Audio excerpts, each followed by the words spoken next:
Hi, everyone. Thanks so much for joining me today to cover my 2024 NFL predictions and season win totals. I'm a very experienced NFL handicapper, have been beating the NFL for years at a time using a quantitative model which I developed. So today I wanted to show you how I see the season going and see if there's any value that we can identify in any season win totals. So thanks very much for joining me. Let's get into the data.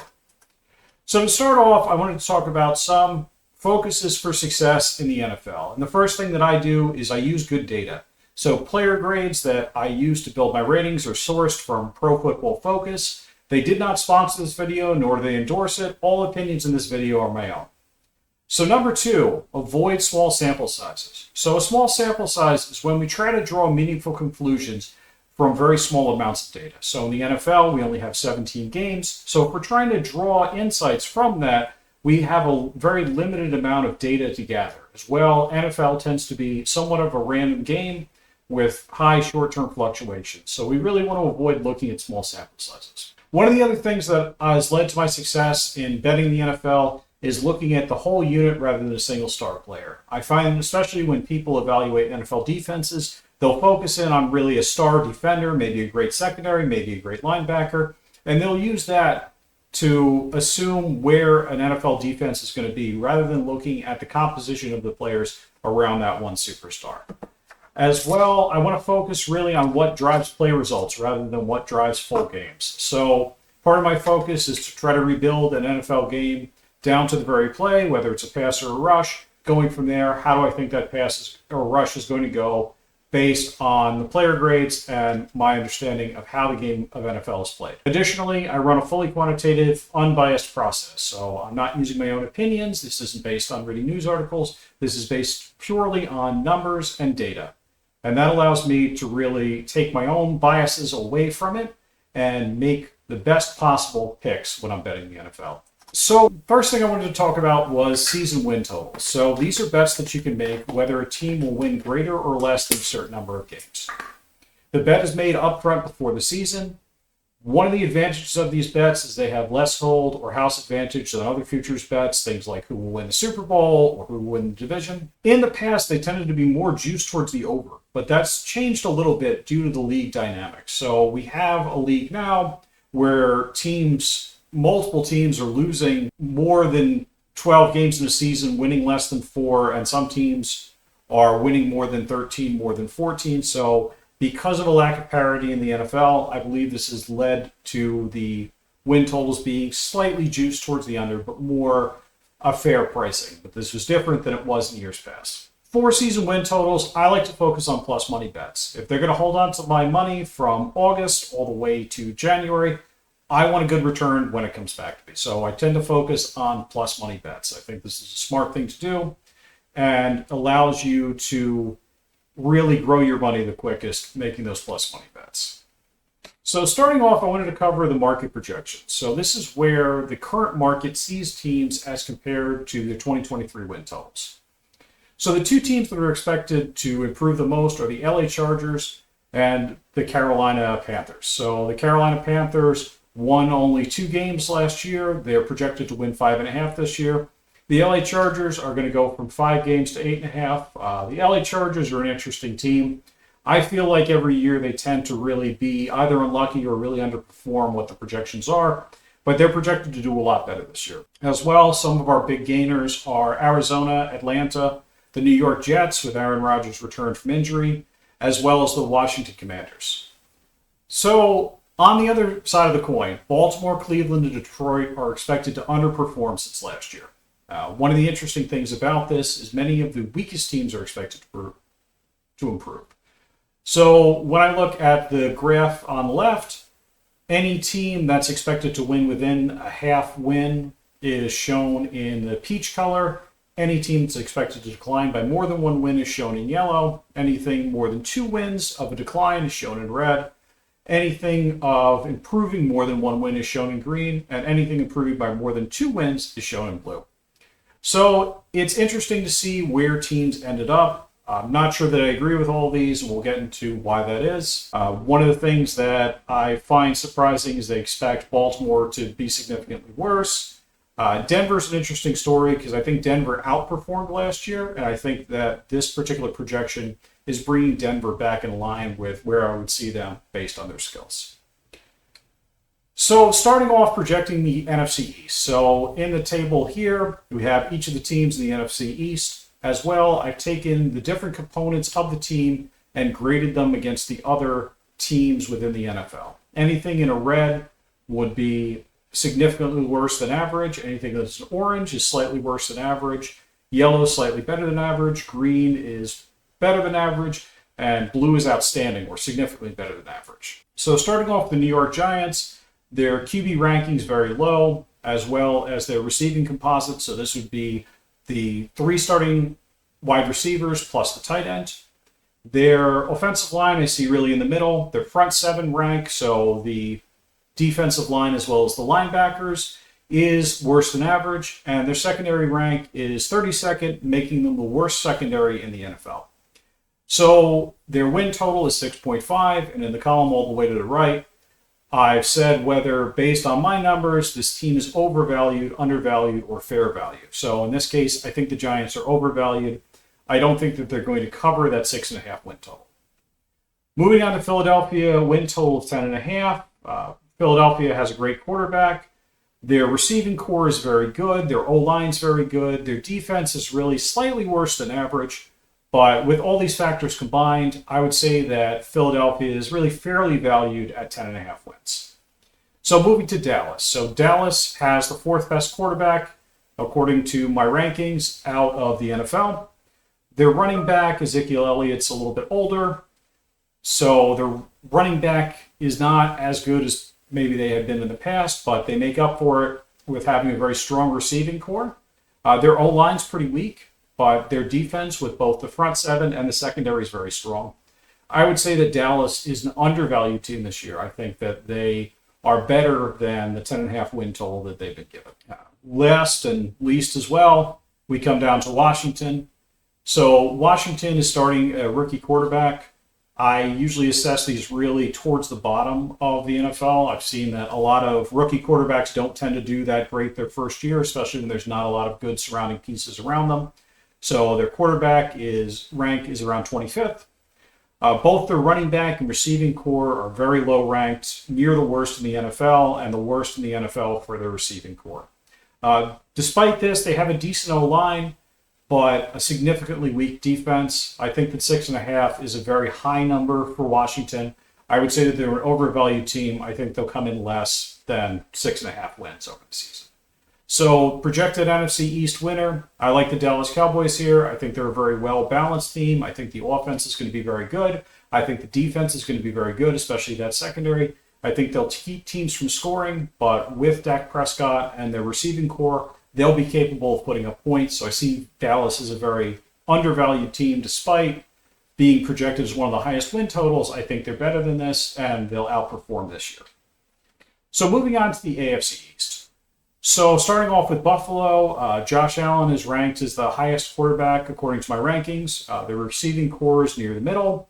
Their O-line's pretty decent. Their front 7 defense is very good, with their secondary rank about average. Despite these combined, I see Buffalo being slightly overrated this year. I think that 10.5 may be a little bit more than what they'll end up winning. For these rankings, really, if it's over a game difference between what I have it at and the market, is what determines whether it's over or undervalued. Anything within one game of where I see it, I mark as fair. So moving on to New England. New England's a little bit of an interesting story. So with Jacoby Brissett starting at quarterback, he was ranked very high by Pro Football Focus. I adjusted his rank down. I don't think he's going to be amazing, but I think he's going to do good enough to keep his job. He's a veteran quarterback. He's a veteran presence. Running backs and receivers are also somewhat weak for New England. Their O-line's in the middle. Their front 7's in the middle. But I really like the secondary of New England this year. I think that their secondary is going to really allow them to stay in games. And for that reason, I think at 4.5 wins, New England is significantly undervalued for this year. Moving on to the Jets with the return of Aaron Rodgers. I adjusted Aaron Rodgers' rating. It was very low, but I think that was due to him being injured last season, so I went back to really what was the last few years where he played consistently. They have a high running back grade. Their receiving core is near average. Their O-line is excellent. Their front seven is excellent. And their secondary rank is excellent as well. They are listed at 9.5 wins. I think that's a fair estimate of where I see the Jets. I think they'll probably lean a little bit more over. I would see maybe about 10 wins for the New York Jets, barring any injuries, anything like that. Moving on to Miami. So Miami has the 7th ranked best quarterback. They have a great running back. They have a great receiving core. O-line could use some work, but their secondary and their front seven are, when combined with each other, an above average NFL defense. I think Miami's going to do great things this year. My projected AFC East winner is the Miami Dolphins, and I believe Miami to be undervalued, that they would win over 9.5 games. So moving on to the NFC North. So we start off with Green Bay. Jordan Love, I have ranked about 12th. Their running back situation is not good. Their receiving core is above average. Their offensive line, front seven, and secondary are all below average. I find Green Bay to be overvalued at 9.5 wins. I think they'll come in under this for the 2024 season. So moving on to Detroit. Detroit's a great team. They really impressed everybody last year, made a lot of wins, made a lot of noise, and I think that they'll continue to do that this year. So quarterback situation's good. Their receiving core is great. I have them as the best offensive line in the NFL, and this is actually by a pretty significant margin. Most of the values tend to cluster, so between ranks, there's not that much difference. But Detroit's offensive line is a lot better than what the second place team would be. Their front seven, their defensive front, I have ranked very high, but they could use some work in the secondary, and for that reason, I find 10.5 wins to be a fair estimate for the Detroit Lions over the 2024 season. So moving on to Chicago, quarterback situation, running backs not so good. They have strong receivers. Their offensive line's okay. Their front seven is one of the worst in the NFL, but their secondary is decent. Not much is expected from the team, being really expected to be a 500 team at a win total of 8.5. I have the same. I consider 8.5 to be a fair estimate of where the Chicago Bears should be for the 2024 season. So moving on to Minnesota, some parts of Minnesota are pretty rough, that being the quarterback grade, the secondary rating, and the offensive line. Both the running backs and the receiving core are relatively decent. For that reason, I find Minnesota to be undervalued at 6.5 wins. I think they'll come in over that number, and probably closer to maybe 7.5 or 8 would be a fair value in my estimation of where we should see Minnesota during this year. So moving on to the AFC North, starting off with Pittsburgh, middle of the road for quarterbacks and running backs. The receiving core is not particularly good. Neither is their offensive line or their secondary. Their defensive front is very good, however. And again, a team that's expected to be around 500. I think that's a fair estimate of where Pittsburgh would be. Moving on to Baltimore. I like Baltimore. I've ridden Baltimore a lot during these past years. The quarterback situation, the running back situation is great with Baltimore. The receiving core is average. Their defense is above average. Their offensive line could use some work. Nevertheless, 10.5 wins. I think that's a fair estimate for Baltimore. I think Baltimore is going to impress a lot of people this season. So Cleveland. So if we remember Cleveland was one of the teams that outperformed this year and was projected to win 2 less games this year at 8.5. Quarterback situation's not good. Neither is the receiving. The running back situation's okay. Their defense is okay. Their offensive line's okay.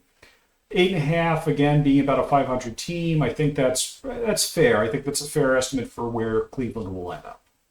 So moving on to Cincinnati. So I have Cincinnati's quarterback in the dead middle of the NFL at 16. Their running back situation is not good. Their defense is average. Their receivers are average. Their O-line is average. So looking at all these numbers, I see Cincinnati more as an average team. I would probably put them somewhere close to 8.5 or 9 wins, really a 500 team. I think they did well a few years ago, but I don't think the team has committed to improving as much as they could. So I see Cincinnati being overvalued. I think they'll come in at under that 10.5 number. Moving on to the NFC South. So we start off with Tampa Bay. Tampa Bay really not projected to be that strong of a team, coming under 500 at that 7.5 win total. I think the numbers that I have kind of confirm that. Best you could say is parts of the team are average. Most, really about half of the team statistics are average. The other half of the lineups are significantly below average. However, I think 7.5 is a fair number. I would say Tampa Bay should come in really right around that 7.5 game mark.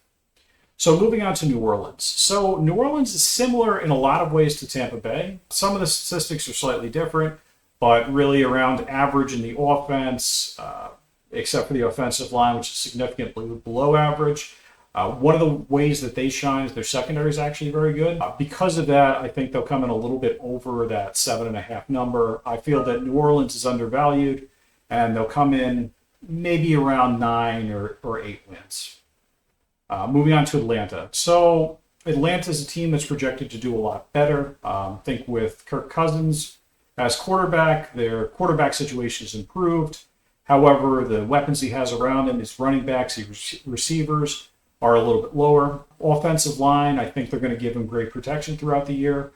The part that concerns me about Atlanta is their defense. Their front seven's ranked 23rd, with their secondary ranked 10th. So being 10th is great, 23rd is not. You average them together, Atlanta is expected to be over a 500 team. I think that's a fair estimate. I wouldn't say that Atlanta is going to be an amazing team, that they're undervalued. I think they're fair valued at 9.5. And coming to the team projected to finish at the bottom of the NFC South, which would be Carolina. Their quarterback's ranked the worst in the NFL. Neither of their running backs or receivers are particularly anything to write home about. Neither is their offensive line or their front seven. They have a decent secondary. Because of this decent secondary and really the low expectations for this team, I find them to be slightly undervalued. I think Carolina will be slightly better than that 5.5 wins during this year. So our NFC winner, I'm projecting it to be Atlanta, which really isn't much of a surprise. They're expected to be the highest performing team within that group. So I project Atlanta will take the NFC South. So moving on to the AFC South. And this one actually I find to be one of the more interesting divisions as far as statistics. So we start off with Tennessee, which is close to the worst in almost all the major categories with the exception of running backs and receivers. Even at 6.5, I find them sort of fair valued for that. I don't think they're going to be as bad as maybe more pessimistic people would think, but I don't see them being a particularly great team either. I think 6.5 wins is a fair total. Moving on to Jacksonville. So Jacksonville is a little bit interesting. Most of their statistics are near the middle. They're significantly below average in the receivers and offensive line, but they have a decent front seven. They're set at 8.5 wins. I think that's fair. With Indianapolis, a similar situation, except their offensive line is ranked a lot better. Their front seven's still there. Their secondary is a little bit worse than Jacksonville's was, as well their quarterback and running back.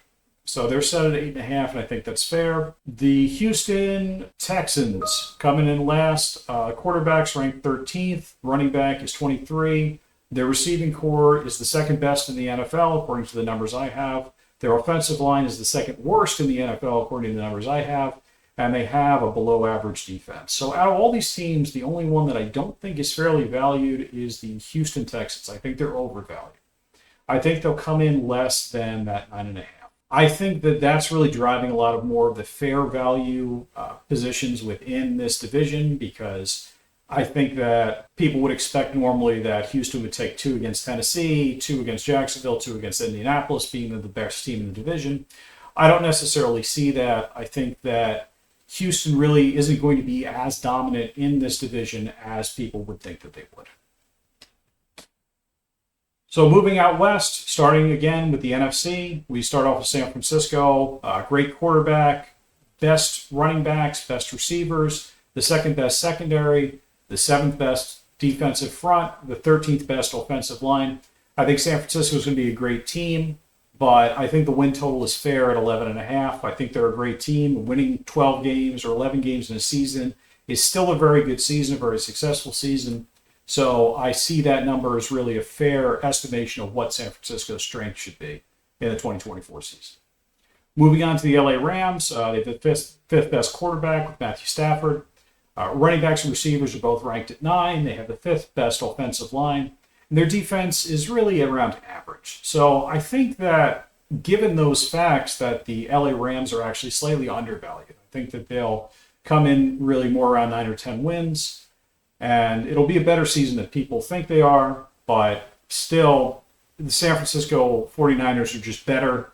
And so I think they'll win the NFC West. The bottom two teams within the NFC West, we have Seattle, really middle of the road with most things. Their offensive line's pretty terrible. This is another one where statistics are usually grouped, but Seattle's offensive line I have significantly worse than the person who comes in 31st. So something to be on the lookout there. I think, however, 7.5 is a fair number for the number of wins that Seattle should expect during the season. And lastly, we have Arizona. Kyler Murray's not particularly well rated, but their running back is. And the defense and offensive lines are weaker than average by a substantial margin. They're not really expected to do very much with 6.5 win totals. I think that's a fair estimation of where Arizona should be. And last, the AFC West. So this division, I actually have pretty fair grades for everything. I think that the numbers really reflect the strength of the teams in the AFC West, which is interesting. That really out of any of the divisions, I think this one is really the best understood. And that being that Kansas City is by far a much better team than the other teams within this particular division. Starting off with Las Vegas, not really expected to do very much on offense. Defense, good front seven, but not a very good secondary. I find that recently with the focus on passing more and a lot of teams running the nickel, the secondary tends to have a more outsized impact on defensive results versus the first seven. So I would expect their defense to be a little bit worse than average. We look at Kansas City. Patrick Mahomes is ranked second. The receiving core is great. The running backs are good. The offensive line is great. I think they'll be amazing on offense as they have been. And their defense is slightly above average, but not by much. So good offensive team, moderate defensive team. Moving on to Denver, offense is projected to not really do very much. Their offensive line's okay. Their defense is going to be not good at all. But they're really only assessed at winning 5.5 games, so I think that's a fair estimate for where we should see them. Coming in last, the Chargers. This is, again, one of the teams that was expected to really improve throughout this year. So the Chargers quarterback's ranked 11th. Running backs and receivers are not very good. The offensive line, not good at all. The front seven and the secondary ranking are also weaker than average, but their offense should be slightly okay. So I think 8.5 is a fair estimate for where they are. They have other weaker teams within the division, being Las Vegas and Denver. So I think they'll pick up a few games there, and that'll get them close to 500 with that 8.5 figure. So moving on to my picks, my NFL season win totals, 424. I'm going to start off with the first one, which I call green shoots in Foxborough. So green shoots are signs that something's improving. They used a lot for the stock market, that small positive signs indicate that the stock market performance is going to improve. So green shirts in Foxborough. So Jacoby Brissett is an experienced quarterback, maybe not an amazing one, but he's a journeyman, he's experienced. I think that he'll do okay. As I said, Pro Football Focus had him ranked higher. I reduced his ranking a little bit and ran the numbers and still came away with this pick. New England has a great secondary, which I think will keep them in games. I think that having a good secondary means that you're not going to get too far behind to the point where you have to start gambling to get out of the game. They have a new coach, but he's one who's very familiar to the team, so I don't see that necessarily as much of a detriment. He was a coach under Bill Belichick. He was also a player on the New England Patriots. So I don't think that's going to be that much of a disruption to the team. It might help to improve them, get fresh ideas, and really a fresh spirit with the team in New England. Outside of having a weak receiving core, the team's really middle of the road. I don't think the team is really bound for the Super Bowl, but should be close to a 500 team, really more middle of the pack. And despite this, they have one of the lowest projected win totals. So my pick for this year, selling a game to DraftKings, is New England over 5.5 wins at plus 55, taken at DraftKings. So moving on to pick number 2, I call this one Misery in the Capital.